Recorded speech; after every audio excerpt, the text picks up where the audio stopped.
Despite the personal challenges you both face today, you've managed to successfully find your team's medallion.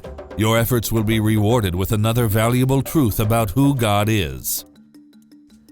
God had a chosen group of people called the Israelites, who he loved very much, and he had a special plan for them. You see, the Israelites were in big trouble. They were living in Egypt, and not in some fancy pyramid, but as slaves. God had promised them a land of their own, Canaan, where they could live and be free.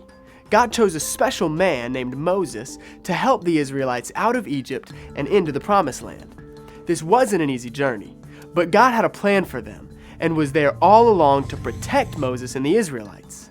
Before the journey even began, God let Moses know that he would always protect him. He promised Moses, "I will be with you." The Israelites were finally set free, and they followed Moses into the wilderness. Now, they didn't get to the Promised Land right away. It took some time. In fact, it was actually 40 years before they would get there. That's a long time to wait for a promise, huh? Well, even though they were in the wilderness, God didn't leave the Israelites alone. He was always with them to guide and protect them on their journey. God protected them by knowing exactly what they needed and when they needed it. When they were hungry, he made sure that manna fell down from the sky to feed them. And when they were thirsty, he told Moses to strike a rock and water came out for them to drink. Even though God protected the Israelites, they would all grumble and complain. It got so bad that they would even tell Moses that they would rather be slaves again. Moses must have felt so tired and discouraged and frustrated. Didn't the Israelites remember how God had protected them? But when Moses felt that way, he would go to a quiet place and talk to God. And that's where God would tell Moses, "I will lead you, I myself will go with you."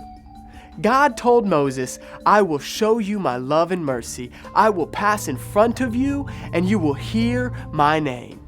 But you cannot see my face." So God provided a place in the crack of a rock to protect Moses so that he could hear God. Through everything, God protected Moses and the Israelites. He showed them where to go, gave them food to eat, and water to drink. He even let Moses hear his voice in a way that no one else could. God loves us and will protect us too.